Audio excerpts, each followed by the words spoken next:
It's now time for Monster Soup, with your really fun at parties host, Dave Spencer, and his level-headed co-host, Brian McKinney. These dudes will explore all the crazy mysteries roaming our forest and deserted hallways. After all, monsters are real. It's Monster Soup time right now. Get it while it's hot.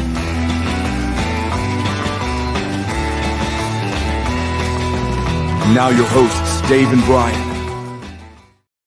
Oh, welcome to Monster Soup, a kitchen and conversation of cryptids, misfits, and these kids. I'm David Spencer, your golden retriever host, and as they call them around the showers, I mean campfires, the log bandit, or Brian McKinney.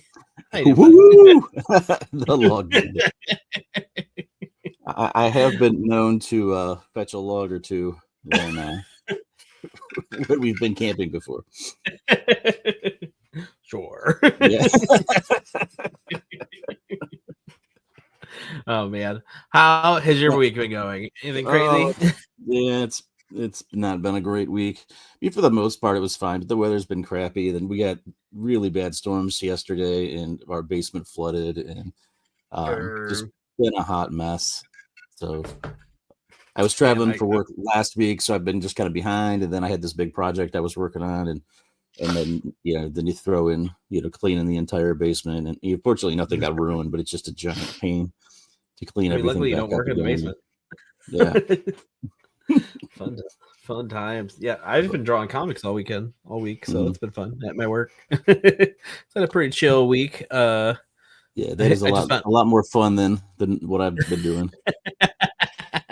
Actually, tonight I'm going on a 20-mile bike ride at like 9 o'clock at night with my friend, Brandon Rutherford.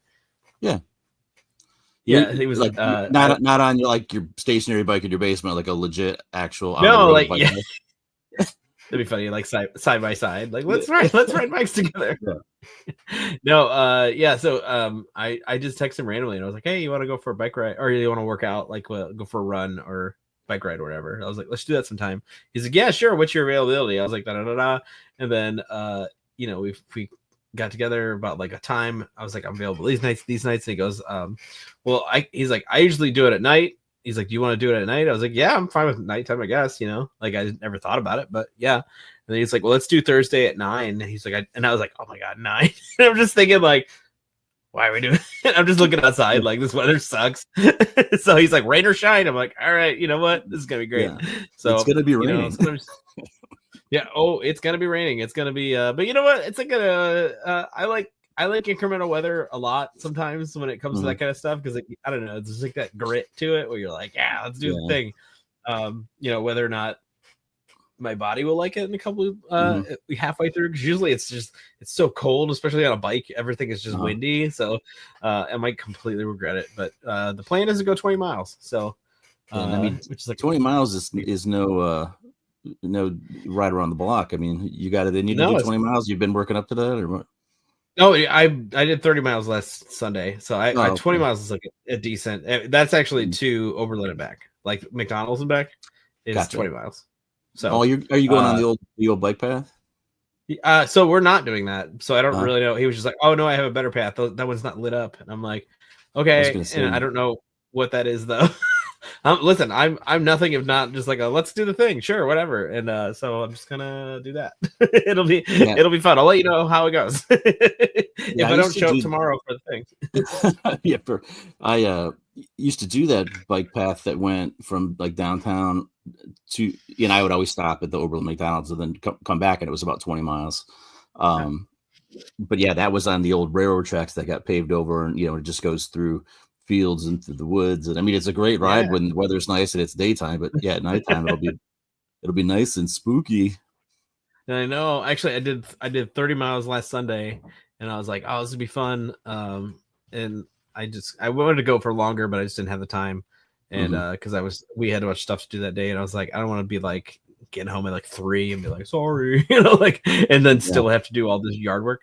So I just went for the 30 miles, and I made it all the way to the spot that I did my marathon on, where I like went there and met my sister, and then she like gave me food, and I like ran back.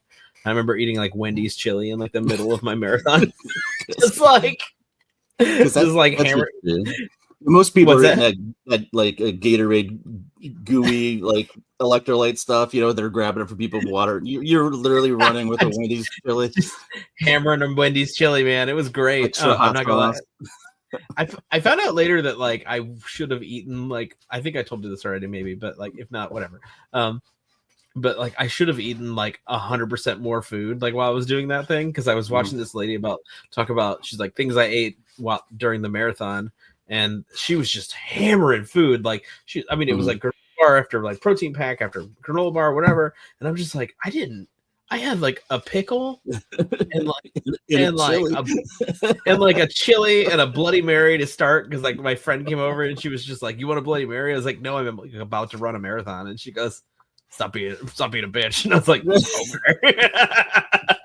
So it's just like I drank a Bloody Mary right before I went on like a 27 miles or whatever marathon is, I forget. Yeah, but it was like 26.2. Yeah. Well, then, you did it. It was like 4 degrees outside. It was in a foot of snow. Never. And you were doing it essentially on that path. Other than when your sister met you, you could have just fallen over and been in a drift somewhere, and the rest of us were just waiting at home for you to have the little party. We've been like, man, what's taking Dave so long? You know what's crazy? It was surprisingly packed for like how cold it was. I was like, what are you guys doing here? Like, I have a thing that I'm doing and I wouldn't be here otherwise. Like, it was so cold. I mean, it's like, especially the one run that was like an inch of snow, and me like just hammering over the snow, like for like, and I ran. So when I put my bike down it, I was just like, this is crazy. Like, I've only ever seen this with an inch of snow on it, because I never ran that far before on that path. And I was just like, it's just so cool to like see this thing when it's like actually warm out, because it was so nice on Sunday. Which made me so mad that we were doing yard work all day, because I was like, it's such a nice day. And then you text us like, what are you guys up to? And I'm like, doing yard work. Yeah. I mean, it was like, I think I had texted you afterwards. Like, it was worth it. It looks really good back there, but it's just like, it sucks to lose, like, especially because it's been so crappy, like since that day, like just nonstop, just like the worst days. And the next like week and a half looks about the same. And you're just like, oh, like you've been drinking margaritas and hanging outside. Listening to Bad Buddy. But no, instead that's the thing that's stunk for us lately. It's like, although like this week it rained all week, but it's been nice during the week, but it just rained on the weekends. Like, we haven't had any good time to like do fun stuff on the weekends outside. I know. It's what I kind of just want to take a day off work and just like sit there and be like hanging, She's like, listen, I'm just here. Like, maybe both of us just take the day off and like sit in the driveway and just drink all day long. And then like have that. I mean, those are the perfect day. Just listen to like classic rock and just like smoke cigars. My brother and I a couple years ago, I took off like every Friday in August, just like burn vacation days. And every Friday I'd go over to his house like bright and early, and we would just like drink beers all day and like smoke brisket. Like we usually started it the night before, so I'm showing up like halfway through, and then by like dinner time, we're inviting people over for like a cookout, and he and I are like well past where we should be in the public, and but everybody, they'd be like, "What happened to you guys?" And we're like, "We've been cooking this food for 20 hours." What do you think we're gonna do while we're doing it? I just want to have one of those days where you just like you hang. It's like the middle of the day. You're just drinking, hanging, and then like you take like a midday nap and like wake up, and then like maybe like the rest of your day is just like kind of watching TV in the best way possible. Maybe even like set up like our like outside projector and just like sit there and just be like, yeah, this is the life, man. Just where you're like drinking and you kind of like have that like swing up where you're like, oh, I took a nap, so like I'm not sleepy, but I am just like chilling. Like that is like perfect day. And just like eat every snack possible, like order just like $40 worth of Taco Bell for yourself. Like taquitos. That sounds like the perfect day. The perfect day. Like maybe just like hot dogs that like don't stop. Because hot dogs are like the perfect food, because they can be whatever adventure you want them to be. It's like, do you want to be a chili dog? Like, yeah, I do. Like, do you want to just be a mustard dog? Hell yeah. Or do you want to be like ketchup and mustard and mayo? Like, hell yeah. Or like a Chicago dog. Oh, shut up. Those are so good. Yeah. I'm gonna go. I'm still every year at the All Hail Bigfoot conference. I'm upset that that very first year we went, when I got that, it was a Philly cheesesteak hot dog. I had it that one day, and it was like the greatest thing I ever had.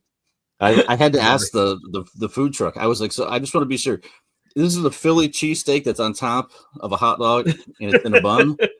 And she's like, yeah. And I'm like, there's steak and a hot dog and the gooey cheese. And she was like, yeah. And I was like, oh, yeah. I've just never had anything like that. I'm like, I've only dreamt about something like this before. You've been chasing that dragon ever since. It was outstanding. I mean, ever since then, every year, I'm like, I hope that hot dog, one is back. And that at least there's been other hot dog ones, but not the one that has the Philly cheesesteak hot dog. I remember one time me and my buddy, it was like 3 a.m. and we made mashed potatoes, and we put whatever we could find in the kitchen in these mashed potatoes. And I was like, these are the best mashed potatoes that have ever been made and ever existed. And since then, I've never been able to replicate them. It was so random. It was like because we didn't have any. It was 3 a.m. and we were like 15. We're just like just eating these mashed potatoes on my mom's dirty stove, just like when you live in a house of squalor as a child. You're just kind of like, these are great. Looking back, I'm like, maybe we shouldn't have eaten those. It's so good though. I guess we made everything from scratch. So. Yeah, I mean, it was cooked. It wasn't like it was. You're not gonna like get salmonella from mashed potatoes or something. Yeah, you haven't seen my mom's house. Or at least then, her old house. I mean, it's crazy. My sister redid my mom's house that I grew up in, and it looks totally different, and it just throws me off. I'm just kind of like, it's like a different layout and everything. You're just like, what is this? Like, just knowing your house as a kid, knowing every board and every wall, and then all of a sudden that layout changes entirely, and you're like, what? Like, it's so strange to see that, and then. Also like the kitchen is a living room now, and the kitchen and where like the TV room is the kitchen. So that's another element of like it being extra weird is that like they flip flopped. Yeah. I'm just like, what is this house? Is wild to see, but I'm glad that she got it for her daughter. She was just like, my kid's got to grow up in a good house, So she's like, I didn't work this hard for my kids to be, living in a terrible neighborhood, so I moved her in there, and I'm like, hey man, if you want to spend that money, can't take it with you. So yeah, it's nice too, because then you get to you still have that house in the family, and even though it's different, it's still you still have those memories. And my sister's also like built on nostalgia. She's like it's like her, she got a big old heart, and she's like, I gotta, I think most of it was like her just trying to preserve that house and not like lose it in a way. But I was just like, you don't have to do that. It was never a good house. But listen, I can't tell her nothing. She's her own adult. But so today, what we have for you kids is we're gonna do spooky campfire stories, because if you're joining us live, we are not live. We apologize for that. But as you listen to this live, we will be at the Mansfield Ohio State Reformatory, in Mansfield. Yeah. So that is the same prison that was Shawshank Redemption was filmed at. It's also just a cool place apparently that has tons of ghosts. So we'll see how that goes, and we'll report back with a cool episode, kind of recapping everything that happened, and hopefully some good stuff on the record. But we can't promise anything because we are not dead people who talk people. So, which by the way, I was explaining the recorder to Patty yesterday, and I was just like, yeah, that's the recorder. It's an app and whatever. She goes, do you think they like program in like stuff into it? So if you say something, it says something back. I'm like, no, I don't think that. But now I'm thinking it. But I'm sure that's not the case. Were you able to download Jill's app? Yeah.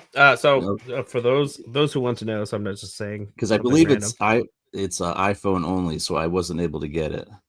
Okay, so it's the ER70 EVP is I think the app I found. I feel like when I downloaded it was like different, but the app apparently is iPhone only. But the app, if you're looking at the video, it's got a little recorder on it. I hope it's the right one. But I'll double check with Jill. But so that's what it's basically. It mimics old recorder an ER70 recorder for an old recorder from the 90s, I think, or the 80s, something like that. But it was late 80s, early 90s. Yeah. That was apparently picking up a lot of just like assumed spirits and stuff. It was just like, hey, this thing's broken. It's catching other noises that weren't in the room, and that's because for whatever reason, this technology was a gateway to the other side. Yeah, they put an extra servo in there, and they're like, oh no. So I don't know how this all works, but they mimic the technology, and essentially it's the same. It's supposed to be a 1-to-1. So we'll see. Listen, I'm just gonna go into a dark room by myself and sit there, ask some questions to the ether, and see what happens. Yeah, hope nothing comes home with me. yeah. It's like I'm hoping to have some fun, but maybe not too much fun. And yeah, maybe I'm only bringing one change of underwear, so maybe just an appropriate amount of fun. You know what we should do after the whole thing, because it'll be like 4 a.m. We should go to one of those like bars that are outside of like a factory that's like open 24 hours. It's just like I guess they don't serve beer at that time. It's not Vegas. Yeah. I was just thinking like well, a lot of them do if it's like outside of like a Ford plant or something, because people getting off like third shift, to them it's nighttime. That's what I was thinking. So do they actually have? I don't know when they. Yeah, I mean, I don't know. I mean, you have to have a special liquor license to serve like 24 hours a day. So, but I'm sure we could find someplace. Yeah. I mean, either that or like a Waffle House, something. Hell yeah! Actually, scratch all that. Let's go to Waffle House. Let's get into a fight with some rusty waiter who's seen some things. He has like a patch. Yeah. We'll be like, you think you've seen some things? We just came from the prison. We just saw some. She's like, Brian's on his third pair of underwear. He saw some stuff. Like, honey, I just sucked off a crackhead recently. It's like, oh, nice ghost story. You're like, okay, can I have? That's not part of the ghost stories. Yeah. Can I have them smothered and covered? Please don't touch them. You're breathing on me, sir, ma'am. Yeah, well, one of the first things I thought of is that it's supposed to be cold and rainy again tomorrow. Like the high is only supposed to be like in the mid 50s or something, at night in the 40s, or like I think 40. Yeah. And it's going to be really strange because my guess is that place is not heated. It probably has a leaky roof, and God knows what kind of condition. I'm sure it's not nice and warm and comfortable. An old, they probably got HVAC in there, right?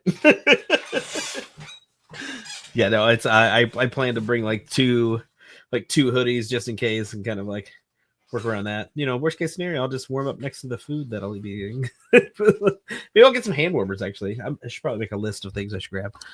Yeah, I gotta go out shopping this evening or tomorrow. Maybe lunchtime or something, and pick up a couple things. But yeah, it's gonna be like cold and wet, but yeah, we're supposed to have some barbecue before we go in. because that's gonna be awesome. 3 a.m. It's like, is there a working bathroom in here? I'm gonna go. I broke the toilet. I'm gonna go. I broke the toilet. That thing hasn't worked in 50 years. That's not going anywhere. I'm gonna go over into Johnny's cell over there, and I'm gonna squat down in the corner and see what happens. Yeah. But yeah, it's gonna be weird. While you do it, it's like Andy Dufresne crawled through a pipe of shit. And Bryant's leftovers from the barbecue dinner. Oh man, Andy Dufresne would be like, "Well, this smells fresh." Wait a minute. It smells like brisket. Yeah, with sweet baby Ray's sauce on it. We find out we're not allowed to come back ever again. Not us, but no one's ever allowed to visit again. Somehow you broke all the plumbing, and we didn't even have any. So, yeah, it's all gonna clogged. It's gonna be weird. Brian strikes again. Yeah, it's gonna be very interesting. I mean, because it's it's considered one of the the most haunted places in America. So I'm it's gonna be nice. Yeah. All right. Well, that being said, let's get into our spooky time, because we're trying to figure out what to do today, and we were trying to get a guest just to talk about spooky stuff, but we're like, let's just tell some campfire stories. This is like a kind of chill situation. It's like I said, it's raining out. It's right about to be summer, so we're gonna be outside a lot doing that whole thing. Perfect time to have a little camp out stories, and so yeah. So I grabbed a couple that I found, and let's just live in the world where these are all true. Okay, so I want you guys to expand your mind and don't close them off. Just open it up and go, hey, this is probably true. So whether you believe in ghosts or not is not the point. So the first one is that I have is I guess there's a mimic in my house. Okay. So I'm just gonna read. I'm not sure how to title this, but this seems accurate. I only just remember this story, and it happened 7 years ago. For a bit of context, I used to have a foster sister, Leia. Not her real name for many reasons. Leia and I are pretty close at this point in time, but we don't speak anymore. Leia and I were 16 and 14 respectively. The night this happened, it was about 2 a.m, and we were binging horror movies in the room. For context, the shared bathroom was the one at the end of the hallway, and my parents' room was directly across from it, about 30 or so 50 feet away. Leia's room was right next to the bathroom. We had taken a break between movies so that we could go to the bathroom. The bathroom had 2 doors separating the hallway from the sink, and the sinks form the tub. I don't know what that means. When I was done, I opened the door to get to the sinks so I could wash my hands. But right as I opened the door, I saw Leia on the other end of the hallway. She was closing my parents' door, and as she had snuck into their room, I called out in a whisper, asking what she was doing. But then she looked at me and shushed me with her finger in her mouth. Then she walked out of the hallway and into the living room, where I could hear her sitting on the very creaky couch. I immediately thought this was weird, but I brushed it off and washed my hands. Then I walked towards the living room, trying to see what she could possibly be doing, and I got to the living room doorway just as Leia stepped out of her room, asking where I was going. I froze and asked her when she walked into her room. Asked her when she walked into her room. She was extremely confused and told me that she had never left her room, and there was absolutely no way she could have snuck past me without seeing or hearing her. I told Leia that I had clearly what I had clearly seen, and that we were both pretty shaken by it. And I avoided the living room for the rest of the night, and ended up sleeping on the floor of her room. And I didn't want to go back into my room because I would have to walk through the living room to get to my room, which is separated from other bedrooms. This was not the first nor the last time I had seen something strange happen in this house, and that was, however, the first time something had taken the form of an actual person. So I love mimic stuff. It's super fun. I mean, obviously, it's super terrifying to be like, "Oh, you're definitely down there." I saw a couple of stories come up where a lot of people have just been like, I heard my mom, like, in the basement, and then my mom comes home. She's like, "Hey," it's like, "I heard you." So, was it me? Yeah. Yeah, I love mimic stories. I mean, there was a mimic at haunted schoolhouse that I used to work at that would kind of just like mimic the kids and stuff that worked there, us being the kids, like 14, 15 years old, just like, "Hey there, we're scary."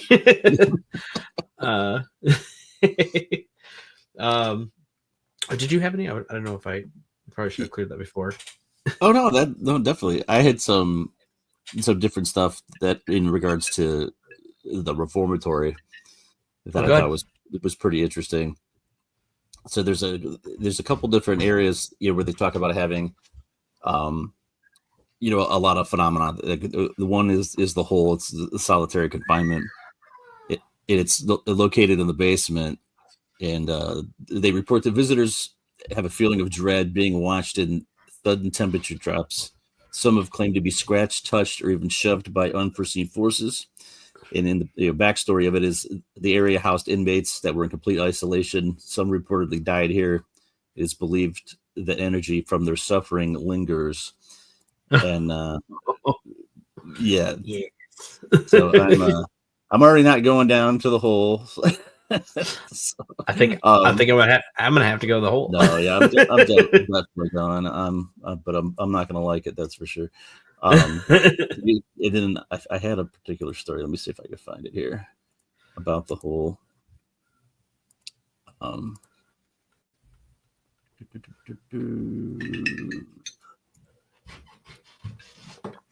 I've got too many tabs. Too many tabs. Do you want to tell one more stories? Where you find it? Yep, I got it right here. I got it. Okay. Yep.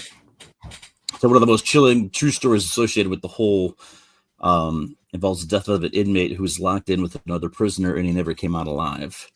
Oh. So the time frame, it was believed to be the 1950s or 60s during the prison's decline into overcrowding and violence. And apparently, the prison opened in like the late 1800s, and it was more of a reformatory for people. It wasn't like a maximum security prison. Like it was more just to get, first time offenders, people that weren't that bad off. It could go in there, would help them and get them to where they could go back to society. And then over time, it just, kind of turned into like the worst of the worst ended up in there. And that's kind of the time frame we're talking about now. So it's like the 50s or the 60s. According to the former guards and inmates, 2 prisoners were placed into one of the tiny pitch black cells in the hole as a form of punishment. These cells were designed for isolation. They're 7 feet deep with no lights, no bedding, and minimal food. Solitary was meant to be for 1 man per cell, but in this case, the 2 were reportedly forced in together, possibly due to overcrowding, or it could have been deliberate. Only one of them ended up coming out. The other inmate was found dead, allegedly murdered by his cellmate. Some versions say he was strangled. Others say he was beaten to death. Either way, no guard heard anything and no help came until it was too late. So since the death, visitors and investigators have reported terrifying growls and violent feelings in that particular cell. People becoming nauseous or overwhelmed with panic and dread when entering it. And often there's reports of being grabbed, scratched, or pushed while inside. A distinct sense of being watched and often accompanied by chills and sudden silence. Some believe the angry spirit of the murdered inmate still haunts the cell, reliving his final moments and trying to warn others not to enter. We paid to do this, by the way. And I'm ready to heed that warning right now. Hey, man, it's your cell. I don't want to enter. I'm just cool. Hanging out. I brought some. Stand over here. I brought some porn for you. I'm just gonna lay this here. This is yours to keep. Look through it whenever you want. Some brisket from downstairs. Make a few stuff. Some brisket and porn. We have some barbecue ribs. Maybe some mac and cheese. We'll bring it up here and. I wonder if bringing like a pack of cigarettes, you like put a cigarette down. Like there's this one. I want to do a series about haunted dolls because I think they're so interesting. But there's one that I forget what it's called right now, but it's one that you basically have to like give it offerings. The people go on tour with it, but basically like if you don't do things for it, it will like you have like bad luck afterwards. If you like take a picture with it and don't ask it first, and you have to ask it and then also give it something. And people normally give it like cigarettes or something like that, or like chewing tobacco or something like that.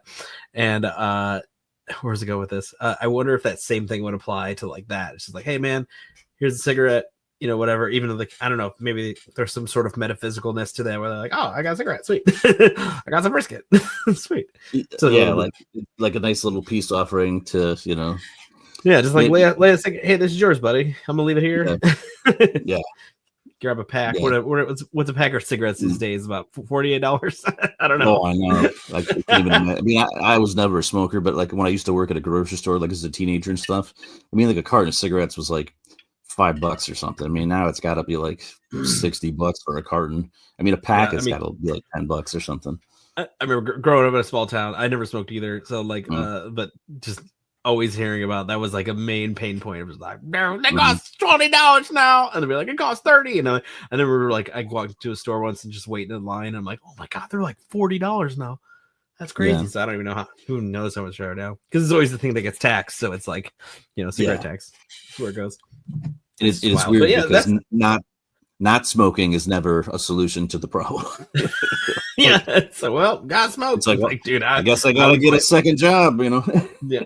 It always annoyed me that like when I was like super poor or whatever, like living paycheck to paycheck, like real hard. I mean, not that I'm not now, but like, for real. And when it was just like, oh, if I even like deviate off of our budget, like it would just be astronomical for like everything. It was like, I can't pay this month, that like somehow people with vices like survive. And I'm like, I don't even have any vices. And, like I drink, but I drink like a regular amount. I'm not like an alcoholic or anything. So like I don't like when people have like a smoking habit or whatever, I'm like, how do you afford that? Like, because it's never people who are like rolling the dough that are like doing that. So I'm just like, how do you afford to do that? Well, and then you live it's probably the gymnastics and all of the other things that the kids you're spending money on. It's the what it would be considered girl math of it. It's just like it's like, well, basically saving money, because if I didn't do this, I'd be spending on this thing and whatever. It's like, all right, whatever gets you there. Listen, you got to find happiness somehow. It's like people who say, oh, just quit drinking, or quit drinking coffee, and you're like, yeah, but then you're taking away the one joy that I have in my life. It's like constant, like there's this constant, like I'll be sitting there and I'll sit down for work and I'm like, sure, I got to do work for the day, and I do enjoy my job, but like to sit there and then like grab my cup of coffee and like right in the morning, it's just like, this is cozy, man. And it's like, that's enjoyable. I don't care what kind of repercussions come later. It's like, oh, you can add like a year on to your life if you don't drink coffee. It's like, I'll drown you in the ocean. Get away from me. I don't know. It's weird. But okay, so I got one. It's called Locked in the Basement. Thought this one was kind of cool. Okay. This story happened to my sister. For privacy reasons, I will call her Jane. Let me first say that the house that we lived in was definitely haunted. The neighborhood was across the street from a cemetery, and strange things happened in the neighborhood. We were told our neighborhood was built on top of a portion of the cemetery. We didn't believe it until strange things started happening. One day, we were all leaving to visit our grandmother. Everyone left the house except for my sister Jane. She was 21, and she wasn't ready yet, so she said she would meet us there. When we all left, she was in the basement showering. The basement floor was made of dark gray concrete, and the shower was next to the basement stairs. It was a standalone shower to enter the basement, and had to go through the kitchen, and there was no other basement door. The basement door had a sliding lock on the outside. In the basement, it had a pool table that was hardly used, and all the balls were in a box on the floor. Well, my sister had heard the basement door lock. She heard the lock slide across the door and click. She walked up the stairs and turned the knob, and yes, the door was locked. She started banging and forcibly pushing her weight into the door and yelling, but no one responded. And there was no door leading outside, so she was stuck. This was the 90s, so she didn't have a cell phone, but luckily she had a home phone in the basement. She ran back downstairs and called our mom. By this time, she had made it to her grandmother's house, and she asked my mom, was she alone still in the house, because she was locked in the basement. My mom said no, and that everyone had left together. She told my mom that she heard the lock slide across the door. She put the phone down and backed up the stairs and tried to open the door again, but it was still locked. Suddenly, she started hearing the sound of the balls rolling across the concrete floor. She couldn't believe what she was seeing. Some of the pool table balls were jumping out of the box and rolling across the floor, as if someone was sitting on the floor and rolling the balls back and forth to each other. So she was so scared that she told my mom what was going on. My mother was religious, so she immediately started praying over the phone with her. And as my mom was praying, my sister heard the lock slide across the door again. She dropped the phone and ran back up the stairs and turned the knob. The door was open. She ran through the house to check if anyone was there, and it was empty. All the doors and windows were locked. She grabbed the phone on the kitchen wall and told my mom she was okay, but she knew she had to go back to the basement to hang up the phone because it was all the phone lines were sharing the same line. She gathered her courage, and as she walked back down the basement stairs, she noticed all the balls were back in the box, and as if they were never touched. She quickly hung up the phone and ran upstairs, in just one of the experiences of living in a haunted house. That one rules. There's something extra. I don't know what it is, and maybe it's because I grew up in the 90s. Like as a kid, like feeling like a little scared about being alone in the house, because I was alone a lot because my mom would be like running errands a lot in the morning, and I was just like a latchkey kid, was just like, yeah, I'm just gonna stay here because I don't want to be. My mom would just leave for hours doing errands, and I'm like, I'm good, I'm just gonna stay here. And like being young, and then like feeling that like kind of dread when like the sun starts setting a bit, and you're like, it's actually the house kind of scary alone. Maybe I should have gone to to the hills. I never really had too much of that. My parents never went anywhere, at least not at night. So it was yeah, we went to karate tournaments. I mean, I would stay home from like karate tournaments. I'm not going to the karate tournament. I'm gonna stay here. My mom would She was a maniac. My sister would do karate in Pennsylvania. I live in Ohio. She would like drive her like 2 hours to go to Pennsylvania and then drive back at night. I'm just like, this is, as a kid, you're like, I guess people do this, but then you get an adult, you're like, there are karate studios everywhere. Like there's nothing different what you were doing, but whatever. It was more about the clout of doing that she really liked. But yeah, I like this story a lot. It gives me an extra set of dread of like what that would be like to be locked. First off, just being locked in anywhere would be scary. Hearing it lock and knowing no one's in the house is also scary. But then being like, maybe somebody did that. And then also just seeing the pool balls move around and then be like, no, this is confirming everything that I know is true. Yeah, just the absolute feeling of helplessness, in that situation would be a nightmare. Yeah.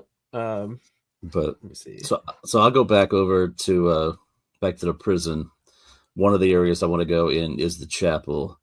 And it's considered to be one of the most spiritually active spots. Reports include sudden emotional overwhelm, a lot of EVP, electronic voice phenomenon. So for recordings and sightings of shadow figures. So hopefully we can get some recordings in there. Some believe the chapel was used for unofficial rituals and punishments. And one of the crazy stories from the chapel is it's called the Screaming in the Chapel.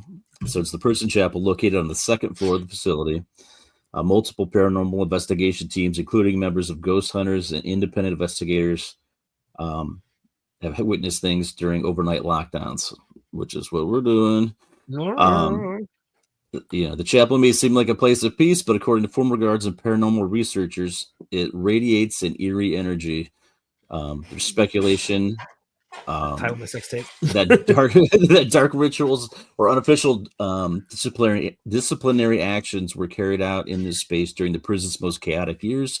Some former inmates claim that the chapel was sometimes used for unofficial punishment, including forced confessions or violent suppression under the guise of religious correction.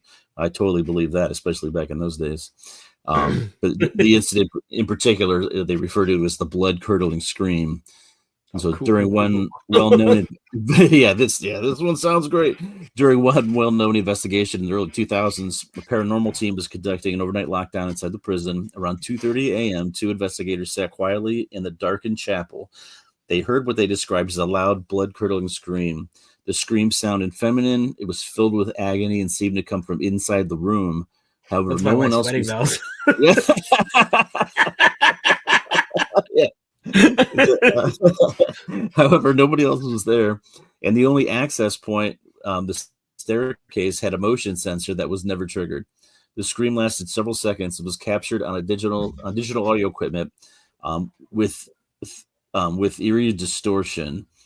The chapel is considered one of the most consistently active paranormal zones in the prison.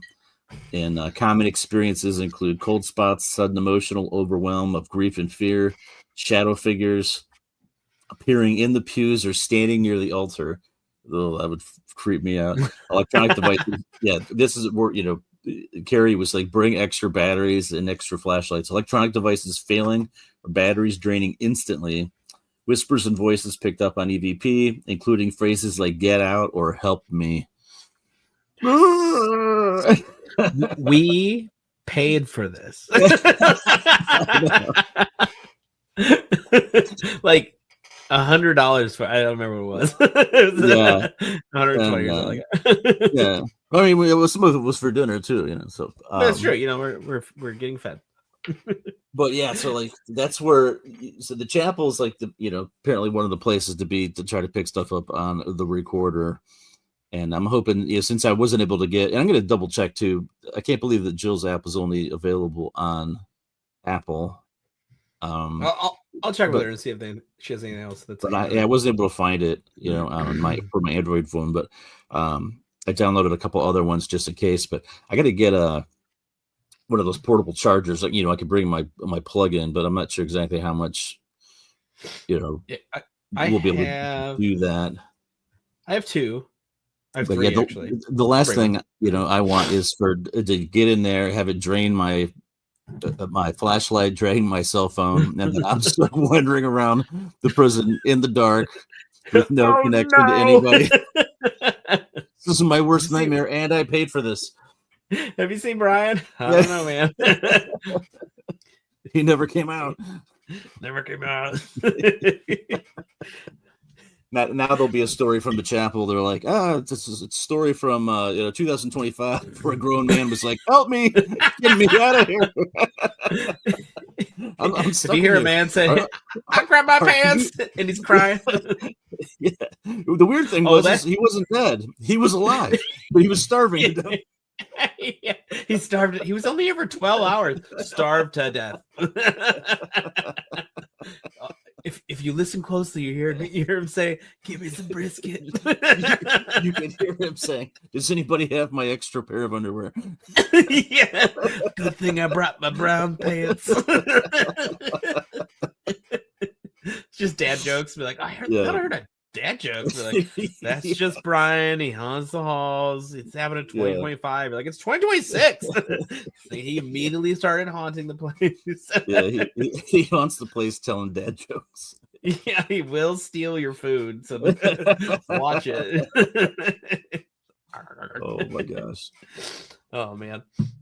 All right. Well, I'm gonna do a quick one right here. So this one's not really a ghost story. I just thought it was cool.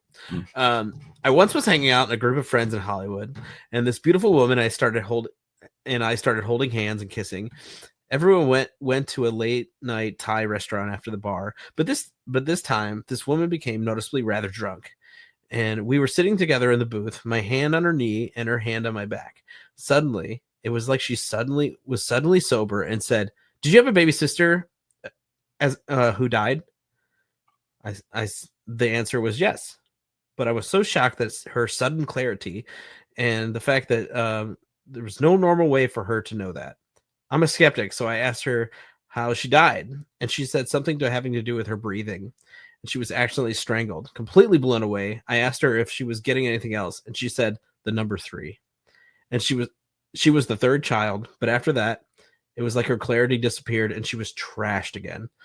Like she didn't even remember that conversation. Freaked me out. That's it. Just thought that was wild. Just like basically just hear being like, "Did you have a sister that died?" She's like, "What?"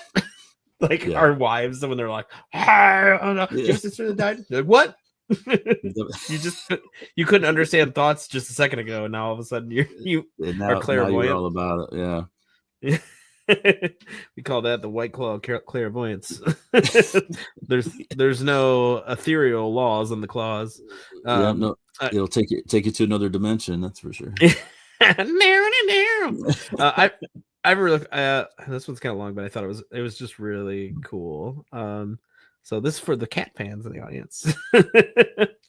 I'm posting on here once before, but I've experienced so many weird and creepy things living where I do, so I might as well talk about them for you guys. If you didn't read my first, let me get to the part where it actually starts. Okay, there you go. It's like a lot of pre-talking. Okay, I got up at 4:45 and got all my stuff ready. I got out to the house around 5 a.m. Sorry, he's going hunting, so that's what he's doing. I'm walking down to my hunting cabin, and I hear little footsteps running past me. I look up and aim my light and see an orange cat. I think nothing of it, considering that's going to be some stray animal or just animals exploring in the rural area. I get to my hunting blind, for those not in the know. Put all the stuff down and wait. Sun's barely touching the ground by now. Around 5:15 a.m., and I hear footsteps again. Thinking it's a deer, I get my rifle ready and look around. Not seeing anything, I keep looking. There's that orange cat again. Frustrated, I sit down and keep waiting. Another 15 to 20 minutes goes by, and I haven't heard anything since. And as I look around, I see the orange cat in the distance again. But it's weird because it's on its hind legs and its teeth are baring. At this point, I'm nervous, but I'm not scared. What's a cat going to do? I have a rifle, I think to myself. As I look down to grab my deer collar, I hear more footsteps on the opposite side of where the cat just was. And I look over, and the cat is right there.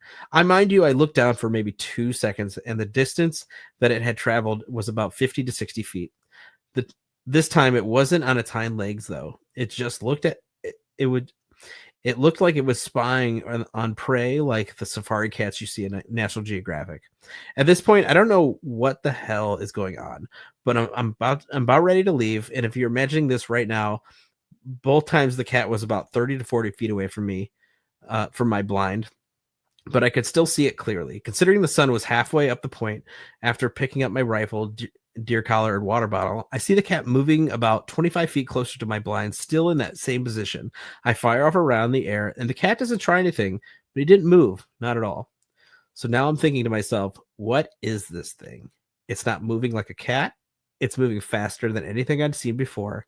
Now it's around 5:40 a.m., and I'm booking it back up the hill towards my house, looking over my shoulder every 2 to 3 seconds. The cat hasn't moved at all, but it's still following me with its eyes. I look behind the cat further down the hill where I don't have sight of before, and I see 3 dead deer stacked on top of each other. I didn't know if this was pure coincidence or the cat did it. All I know is I booked it even faster up the hill and locked every door and window in my house. Haven't seen that cat since, but I don't go hunting again that year. Wow. Listen, what I've heard about orange cats is they're weird. They're weird cats. And I like the fact that there's a killer orange cat out there somewhere just taking down deer. Yeah. Everybody always talks about a black cat. Yeah. You know, the spookiness, you know, in the fall of a black cat crossing your path. It's not the black ones you got to worry about. It's the orange ones. The orange ones. The orange ones are nuts. You know, the orange problem. You know, maybe orange cats have been throwing black cats under the bus all this time. They're like, oh, they've been spreading the propaganda about the black cats this whole time. They're like, they're unlucky. It's not us. Look at us. We're doing silly tricks. Look, we're gonna need your pillow. Look how cute I am. I couldn't possibly be bad luck. And then all of a sudden they bare their teeth. Yeah. Oh. That reminds me. We had a Zoom call today, and this one of the girls I work with is fostering all these cats. So she's literally covered in cats, and we're just like, oh, we're fawning over them, like oh my god, so cute. And then we're like, will you keep one? She goes, I don't know, maybe. So like, have you bonded with any one of them or whatever? And she goes, I don't know. And then right when she's like, one of them immediately bites her on the ear, like. I was like. It was like that one was like, it better be me. I'm only keeping one, and it better be me. Yeah. Oh. Yeah. So it's funny. Cats are weird, man. Everybody that I know that has cats, you know, just has the strangest stories about their cats. Dude, you know, I had a cat moment. Totally normal cats. You know, yeah, cats. They're possessed. Yeah, dogs just kind of do silly stuff. Cats are just like, oh. I did have I had a cat moment. I'm a dog guy. I've been a dog my whole life. We got cats, and I was like, I get it. I understand this now. This, you know, I was allergic, so this is one of those things, but I kind of deal with it. And after a while, if you live with something long enough, you kind of get immune. So I don't, as long as their tail doesn't go in my eye, which sometimes it does, and you're like, oh God, this next 2 hours is going to be bad. But like for the most part, it's pretty chill. I was like really sick, like 2 days ago. I was just like, oh, I just want to lay down. And then like I got in the room and I felt this incredible joy of the fact that my cat was in my room. And I was just like, I want to cuddle you so bad. And I just like grabbed him, put him on my chest, and that engine of a cat, and I was like, yeah, it was just like everything I wanted. I was like, I just want to cuddle you.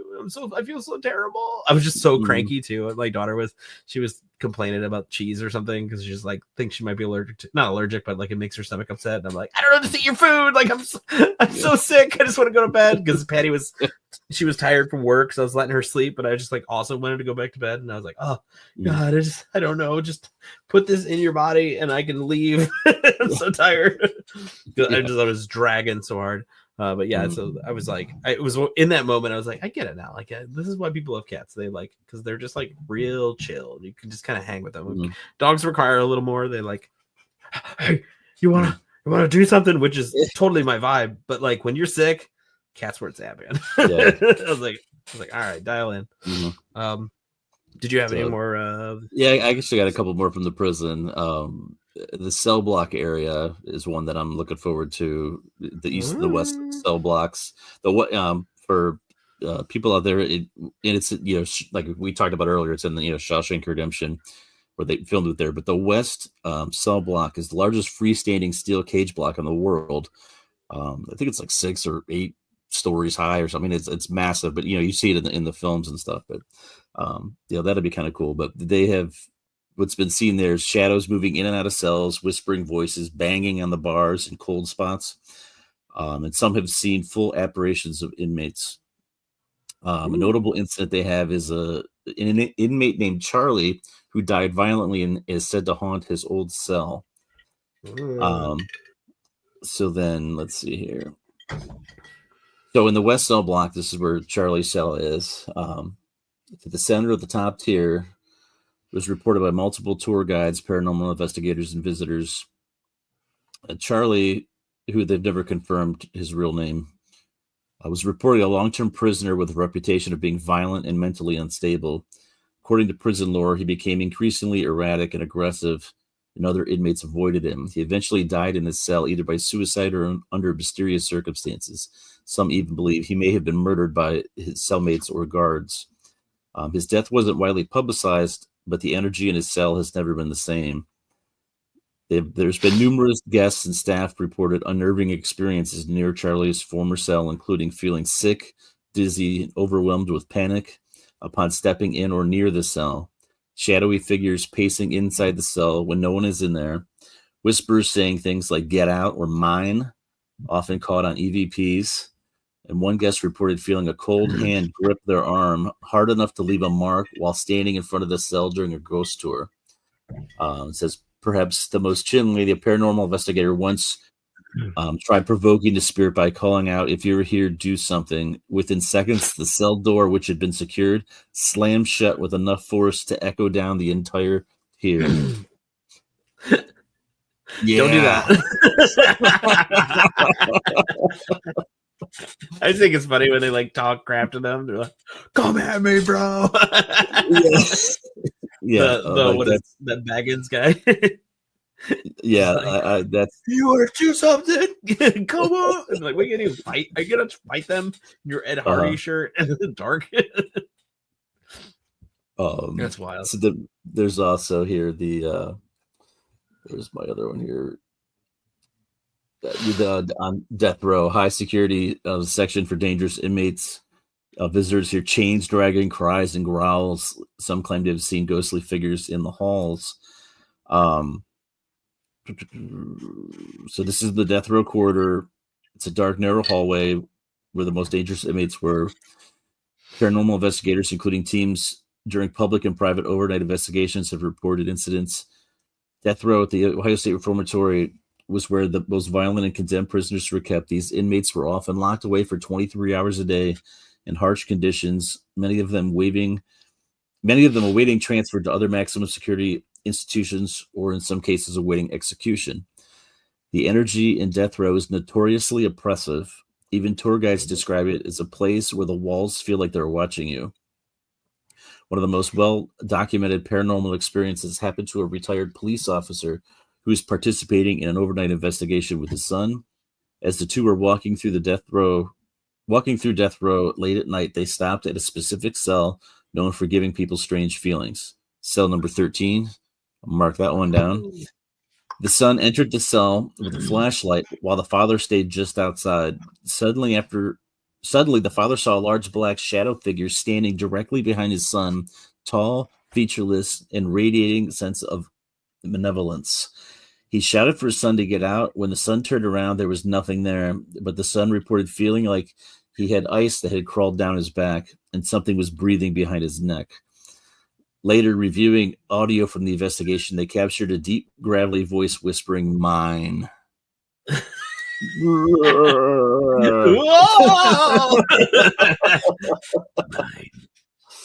Yeah. Do you think if I dressed as a ghost, they would think I'm one of them? Yeah, I don't know. I have like the jumpsuit on and like pay myself off and put like chains on me, like I'm just one of you. And they're like, yeah. Hey, what's?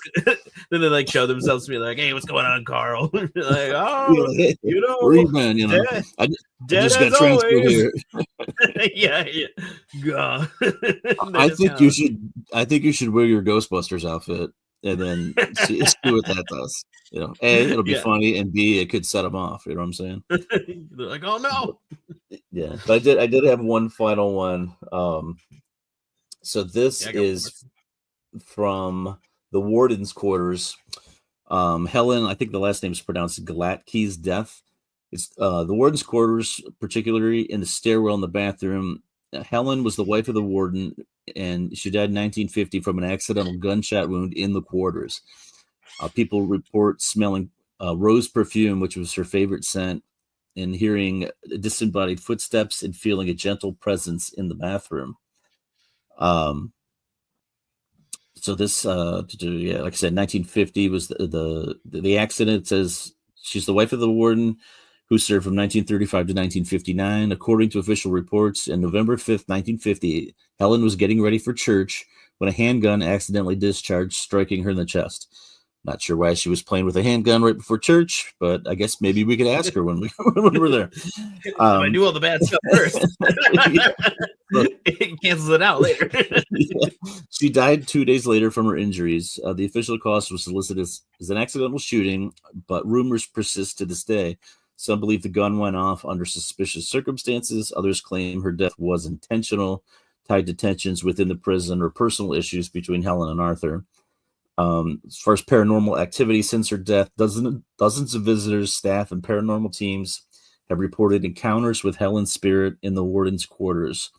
The main thing is the smell of the rose perfume. It was her favorite perfume, and visitors walking through the quarters have suddenly been overwhelmed by the strong scent of roses, even when no one is nearby and no such fragrance is present in the building. They also hear footsteps and movement. They've heard light footsteps as if a woman's heels were walking through the hallway, and shadowy figures have been seen moving past doorways in the upstairs rooms. Also, there was a bathroom encounter where the shooting occurred, and that's a hot spot of activity.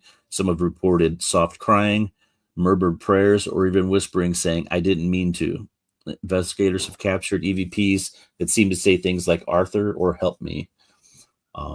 One other thing, it says in one chilling account, a tour guest reportedly saw a woman in a 1950s style clothing standing behind them in the mirror. When they turned around, no one was there. That's sad. That makes me sad that she's like stuck there. Wait, was she? Sorry, I missed the first part. Was she a? She was the warden's wife. No, she was wife.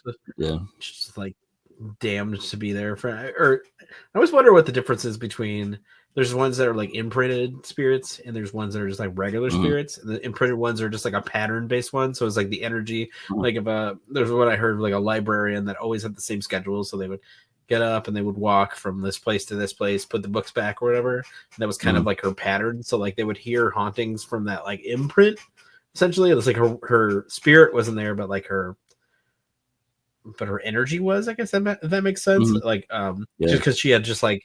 Kind of imprinted to that path, and you hear a lot about that at Gettysburg, where they'll show like by the cannons and stuff. You see, some people have reported seeing like Civil War soldiers like loading the cannons and just doing their normal jobs with the cannons, just over and over and over again, like every night. Yeah, it's just like, is it their penance or is it like or are they moved on or what? I don't know. I just feel like you should go through that whole place and just like be like, hey, you can leave now. It's fine. Like, obviously this is a tourism thing, but like, you can go home. It's just be weird. And maybe I'm sure they don't know. Like if they're just doing it, they're not doing it because they have to, unless they do. Maybe that's their ghost job. They're like, you got to load this can. Like, I don't want to. We're like, that sucks. Like, what do I have to do? We're like, you have to put roses smell in the hallway and wear heels every once in a while and cry in this corner even when you're not sad. I don't know. It just seems it's weird that like it's just like this repetition. Maybe we'll find out later when we all eventually die. What it's all about. It'll be hard tomorrow because like we're gonna go there, eat our quick dinner or whatever, and then kind of they're gonna let us loose in here, but. It as much as I want to do that, like a lot of these people have done this multiple times. It's like I want to sit and talk to them and get some stories from them, but they're going to be too busy wanting to go in and make news stories. So it's gonna be hard for us not to be like, tell us what happened. The other times I guess we're we'll here. make the most of like the dinner and then go from there. Like hopefully, Yeah. and then who knows? Maybe they'll come for Waffle House with us and fight the waitress.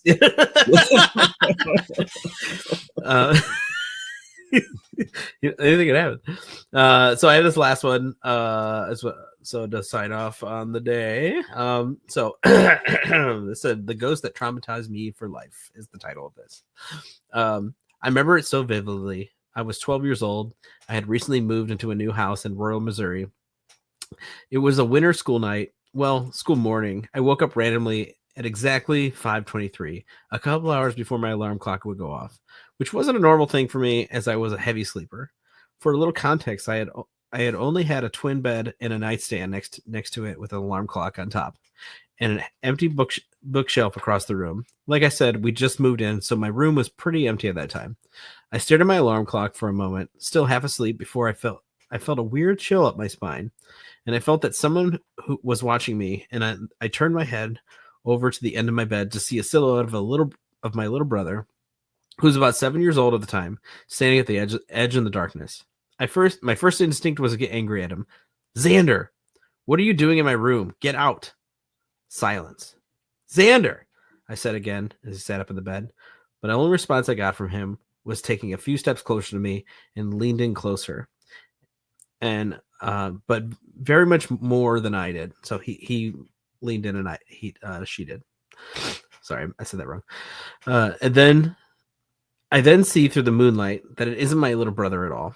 It's a faceless child, inches away from my face. It didn't have hair, it didn't have clothes, nothing, just white skin, almost like a Dear David, if you ever heard about that story before, except without the caved in head.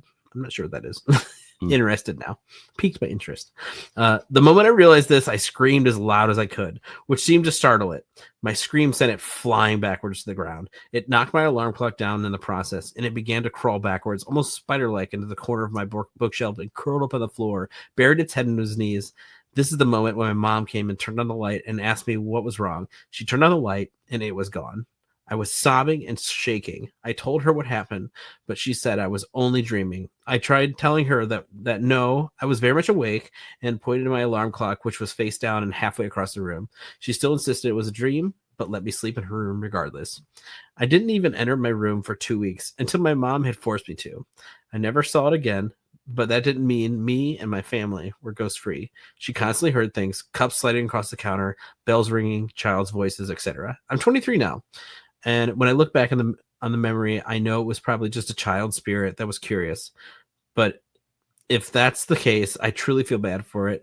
But it still traumatized the F out of me. And I just recently talked to my mom about this. She said that actually she believed me at the time, and just scared as I was.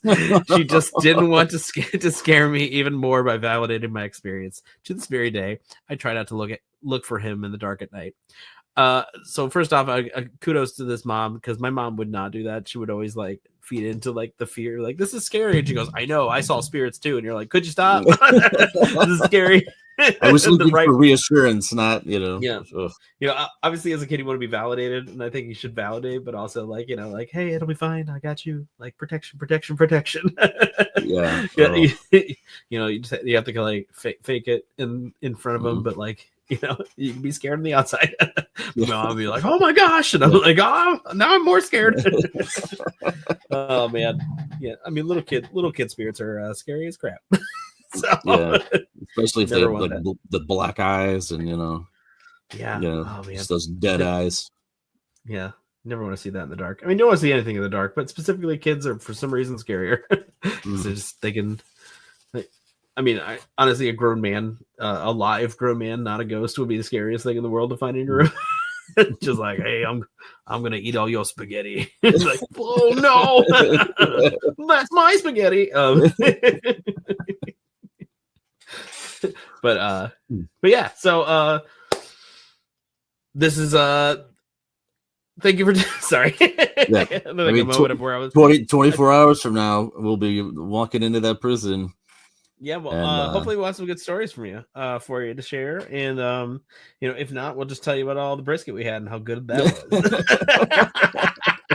It's just 45 minutes of us talking about brisket. They're like, Yeah. It's like, okay. Like, No, and watch, there won't even be brisket. It'll probably just be like fried Oh. chicken or something, you know. Listen, that sounds awesome too. Listen, Yeah. I think it bricked up a little bit when you talked about that. That sounds- They're gonna be like, all right, you guys can go in now. And an hour later, they'll be like, Brian, are you gonna go in? I'm like, there's still a couple of chicken legs over here. You're like, I'm good, actually. Yeah, Oh, I what don't wanna- scary hole? Scary hole with shadows? No, thank you. Fried chicken, please. Don't want to waste this food. You know what I'm saying? You know? At 4 a.m, you guys are gonna walk back outside. I'm like, just finishing off this mac and cheese. I'm getting ready to go in. It's gonna be great. Oh no, I got a lot of recording. It's just you eating. You hear that? That's the spirit. Yeah.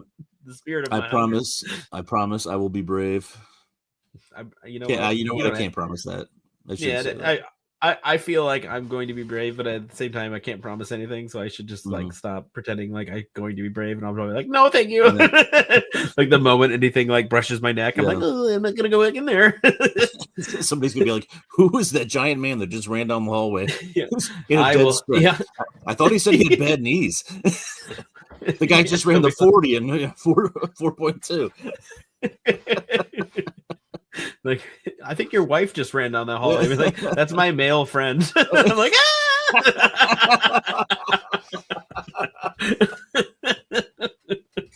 He just ran. He ran through the wall like the Kool-Aid man. Yeah. He didn't say, "Oh yeah," I said, "Oh shit." Oh yeah.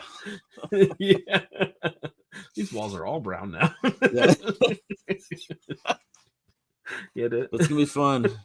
It'll be a blast. It's not fun, at least there'll be good stories.